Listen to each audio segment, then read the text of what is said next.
Fairchild. All right. Congratulations.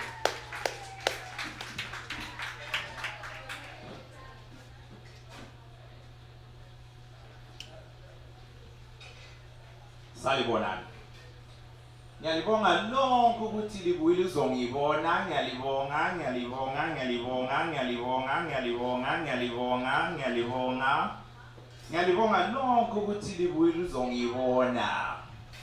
Ibizo lami, my name is Fairchild Tasara. And I can tell a lot of you have caught on and realized that I have an accent. Yep, you guessed it, I'm from Michigan. I am from Michigan, but originally I'm African. I am from Africa. And no, I'm not that kid you've been sponsoring for 18 years. That was not me. I lived in America for 9 years now. I'm very excited to be here. Thank you for having me, guys. Thank you, yeah. I'm very excited to be here. A lot of changes in my life. Last week, I officially became a US citizen. I got my green card. Thank you. I found it on eBay. So, it's official, y'all. I'm African American now. A lot of people always ask me though what brought me to America, and the answer to that is hip hop. Before I came here, growing up, I was always fascinated about hip hop culture. I got here and I found out a lot of your rappers have names like Dark Man X. That's hard. C Murder. That's hard. Killer Mike. And not Fairchild. So I became a nurse, and I know what a lot of you may be thinking. A lot of you may not know this, but nurses and rappers actually have a lot in common. No, they do. They do. Rappers write. They do a lot of writing. So do nurses. Nurses, like rappers, also stop, collaborate, and listen. Yeah, we do that. And like rappers, folks, nurses on a day-to-day basis stick it to the man. Donald Trump and Hillary Clinton are in the news, running neck for neck, right? And everybody's losing their mind, right? If Donald Trump or Hillary gets into power, I'm moving to Canada. If Donald Trump gets into power, I'm moving to Canada. Yeah, I'm not, right? I worked hard to get here. And here's the thing. This is how the political system is set up in this country. It's a system of checks and balances, which means whoever gets into power, regardless of who it is, they can't make decisions on their own, right?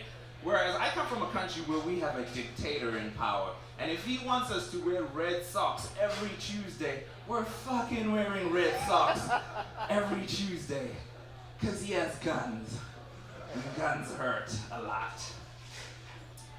And here's the thing, here's another reason why I know, regardless of who gets elected, we're not going anywhere. Because living in America is cake, right? We've been having cake our whole lives. And Canada is bread. Nothing wrong with bread, but nobody wants it whenever there's cake. You know what I'm saying? Right? It doesn't matter, because whoever gets into power, we're just gonna bitch and moan for like 2 weeks and then zone out for the next 4 years like we always do, right? Or until the price of gas goes up, right? Whichever comes first.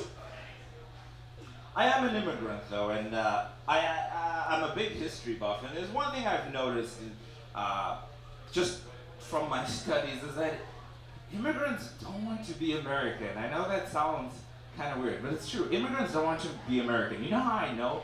Because historically in this country, whenever an immigrant arrives here, he looks around and he's like, I like this, but I need it to look exactly like where I just came from, right? That's how Chinatown and Little Italy came about. In this country, you guys call it migration. Where I come from, we call it colonization. Same thing. There's nothing wrong with being an American. I think there's much to be proud of, so I get it. I always get it when people always tell me, Fairchild, you don't get it. Immigrants want to be like us. They want to be one of us. But that's not what we want. You know I know, because never in the history of this country has an immigrant ever arrived here and been like, yes, now that I'm here, I'm gonna buy me a colonial house, a Ford F-150, and a Confederate flag. Like, I never said that when I got here, right? Yeah, but it's the benefits they want, Fairchild. You don't get it. They want our benefits. I don't know if that's true, because if that were the case, then there should be tons of Mexicans in Sweden, right? Sweden has sweet benefits, but there's no one in Sweden. Right? I'm always on Facebook, and people always put that one Facebook status update message where they're like, well, you're out partying this weekend, I'm out here working, getting this money. Nope. You're just scheduled to work every other weekend. That was the agreement when they hired you for the job, right? And to be using the phrase, getting this money, right? You're not a drug dealer. Relax, Rick Ross, you work at T-Mobile. I kind of wish our beloved 1%ers would use that for their slogan for the next multi-million-dollar industry. As you're logging onto the new Windows 10 Home Edition, the Windows icon fades onto the screen and the words, getting this money, come on the computer. Right?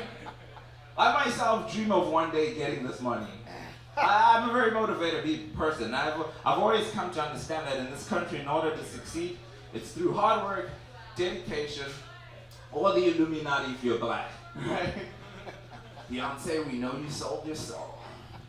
Another thing I have learned in this country too is if you're black, you can't be a Republican. And that's true. Black Republicans are rare. They're like unicorns.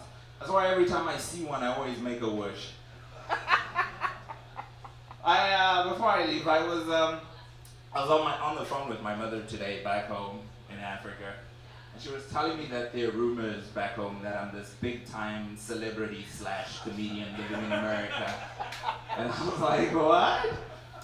Okay, I told her that. But so here's the thing, guys. So now everybody back home thinks I'm all rich and famous with a lot of money, and here's the situation. No, it's not that I don't have money, because I do. It's kind of embarrassing. I do have money, but it's currently locked in a Wells Fargo account, and in order for me to access this money, I need someone to wire me $500 US. We could make millions. No? Alright, awesome. That's my time, guys. This is Fairchild. Thanks.